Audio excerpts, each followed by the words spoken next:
አዶኒ ሁላቸውንም እበቀላቸዋለሁኝ ሌላ አዶኒ እሆናለሁኝ አለ። ሉሊት የጠፋትን እቃዋ እንግዲህ የአይን አለም ልጆች ወይም መሲና ኑንያትን ጠርጥራቸዋለች ማለት ነው። ያው በኑንያት ቦርሳ አድርጋው ስለነበረ ያቺ ልጅቷ ነገር ግን ቦርሳው ሳይከፈት አለቀ። ሲከፈት ያው ይገኛል። ግን ሰረቀች ብለው ያምናሉ አያምኑም? ያው እምናየው ይሆናል። ሌላኛው ኑንያት በጣም በሚገርም መልኩ ከቤሉል ተግባብተዋል። እንደዚሁም ደግሞ እሷ ወደዋለች ማለት ነው። እንደውም የኑንያት ቤሉልን በመውደዷ አዶኒ ተስፋ እንዲቆርጥ አድርጎታል። ተስፋ የምኖረው ለእሷ ነው ብሎ ይል ነበረ። ለኑንያት ግን አዶኒ ይሻላት ነበረ። እንግዲህ ያው ተሳሳተች። በአጠቃላይ ባልሆነ መንገድ ሄደች። እስቲ ስለዚህ አንዳንድ ነገር እንበልላችኋለሁኝ። አሰላሙ አለይኩም ወራህመቱላሂ ወበረካቱ። ወደ ተናፋቂ ሆናችሁ የአይሻ ቤተሰቦች እንዴት ናችሁ? ሰላም ናችሁ ወይ? ሁላችሁንም በያላችሁበት ያለ ህዝነት ረድኤት ያለያችሁ ላይ ይጠብቃችሁ። ሀገራችን ሰላም፣ ህዝባችን ሰላም አላህ ያደርግልን። ሁሌም መልካም ነገር ሰበብ ምክንያት የምንሆን አላህ ያደርገን። ለመጥፎ ነገር ሰበብ ምክንያት ከመሆን አላህ ይጠብቀን። የምላችሁን አይሻ ነኝ። እንግዲህ ዛሬ እንግዳ ድራማ እንግዲህ በጣም ያው አሳዛኝ ነው ማለት ነው። ዛሬ እንግዲህ እዚህ ግባ በማይባል ነገር አለቀ። ያው ኑንያት መጀመሪያም ወስዳ ከታባታለች ቦርሳዋ ላይ። ነገር ግን ቅድሚያ ያው መሲ ክፍል ገብታ ያው ቀውጣዋለች። ነገር ግን እንዴት ልጆች ሌባ ይባላሉ ብላ ደግሞ አይንዬ በጣም ተጨናነቀች። ያ የሚሆነው የሉሊትን ክፋት ስለማታቅ ነው ማለት ነው። ሌላው አዲስ የመጣችዋ ልጅ እንግዲህ ቤሉልን ልትሰልል ወይም ደግሞ የቤሉል ፍቅረኛ ነኝ አይነት ጨዋታ ልትጫወት የመጣችዋ ልጅ ደግሞ በሉሊትም የባሰች ነገር ናት። ነገር ግን በጣም የሚያስጠላው ደግሞ ከኤልሻዳይ ገጥማለች ማለት ነው። ከኤልሻዳይ መቅጠሟ ደግሞ ለመሲም እንደዚሁንም ደግሞ ለኑንያት ለሁላቸውም ደግሞ በጣም ያው ጥሩ አይደለም ማለት ነው። ሌላው አዶኒ በጣም ከፍተዋል። በጣም ተከፍቶ ወደ መጠጥ ወደ ብዙ ነገር ሄደዋል። ይሄ ያው ተስፋ የሚያደርገው የነበረው ቢያንስ አባቴ ያጥቻ ያለሁኝ እናት አባቴ የለኝም፣ ነገር ግን ኑንያት ካለች ኑንያት ከጎኔ ከሆነች እኔ ቤቴም ሁሉም ነገሬ ያው ለእሷ ከነ ቤተሰቦቿ ከኔ ጋር ትሆናለች፣ ህልሟን አሳካለታለሁ ብሎ ያስብላት ነበረ ማለት ነው። ነገር ግን ያው አንዳንዴ ሰዎች ለእኛ የሚሆነንን ወይም ደግሞ ለእኛንም ከኛም አልፎ ለቤተሰባችንን የሚሆነን ሰው ደግሞ አናውቅም ማለት ነው። እንግዲህ ቤሉልም ይወዳታል፣ ትወደዋለች እጅግ በጣም። ቤሉል ራሱ በጣም ሰው ያከብራል። እጅግ ሲናገር ለሰው በጣም ሪስፔክት ያለው እንግዲህ እንደ አባቱ ነው ማለት ነው። ነገር ግን ከቤሉል በላይ ህልሟ ሊያሳካላት የሚፈልግ እጅግ በጣም የሚወዳት አዶኒ ነው ማለት ነው። በተለይ ደግሞ ከሉሊትም ርቃ ማለት ነው። ሁለቱንም ቤሉልም አዶኒም ቆንጆ ወይም ደግሞ ጥሩ ቢሆኑም ለኑንያት ግን አዶኒ ይሻላት ነበረ ማለት ነው። ቢያንስ ከነዚህ ተንኮለኞች ትርቅ ነበረ። እሷ ግን ያው የወደደችው ቤሉል ይመስለኛል ማለት ነው። እንግዲህ መሲ መጨረሻ ጫፍ ላይ ደርሳለች ማለት ነው።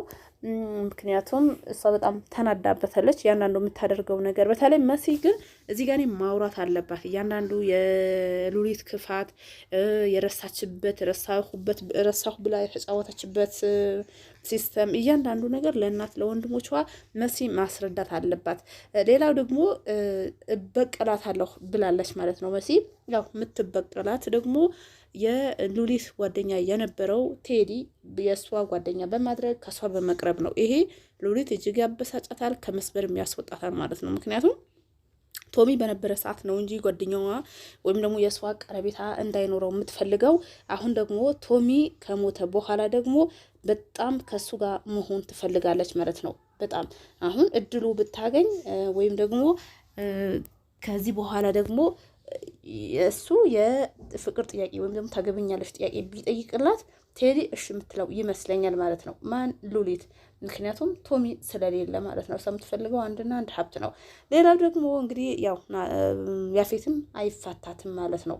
ምክንያቱም ያፌት በዛ ቤት ድርሻው እንዳለ ነው። ይሄ ነገር ደግሞ በጣም አሪፍ ነው። ከያፌት በቃ ፊልሚያ ያደርጉታል ማለት ነው። ያፌት ደግሞ እንደዚህ ነገሮች ላይ ሀረግም ላይ ሲሰራ ስለነበረ አሪፍ ነው። ብዙ ጊዜ የሰዎችን ለመውሰድ የሰውን ነገር ለመውሰድ የሚስገበገብ ስግብግብ ራሱንም አይጠቀምም ሌሎችም እንዳይጠቀሙ ያደርጋል ማለት ነው። የሰው ህይወት በተለይ ደግሞ የሰው ህይወት የሚያመሰቃቅል የሰው ህይወት ገደል የሚከት ያው ራሱም ነው ገደል የሚገባው ማለት ነው።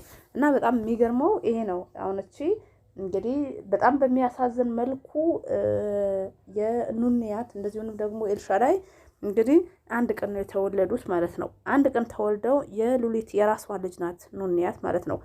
እያንዳንዱ አዶኒም ይውደዳት ወይም ደግሞ ያም ቤሉልም ይውደዳት ያግቧት፣ ዞሮ ዞሮ ሀብቱ የራሷ ነበረ። በሆነ ጊዜ የእሷ ልጅ እንደሆነች መታወቁ አይቀርም ነበረ። ነገር ግን እሷ አትሰማም። በቃ ክፋት ብቻ ነው ውስጧ።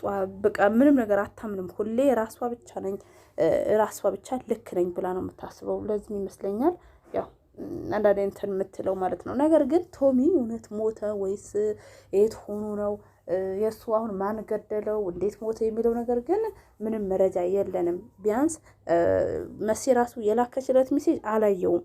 እንግዲህ ያፌት እሱ እንዳየው ነው እንግዲህ ሲናገር የነበረው ማለት ነው። ያ ለምንድን ነው እንደዛ ሳያየው ማን ነው የገደለው የሚለው ነገር፣ ወይስ ደግሞ ራሱ ያፌት የእሷን የሚስቱን ማንነት ምን አይነት ሰው እንደሆነች ደብቆ እንዲከታተላት አውቆ ሞተዋል አስብሎ ይሆናል ወይ? በዚህ ነገር ላይ እስቲ እናንተስ ምን ትላላችሁ ማለት ነው።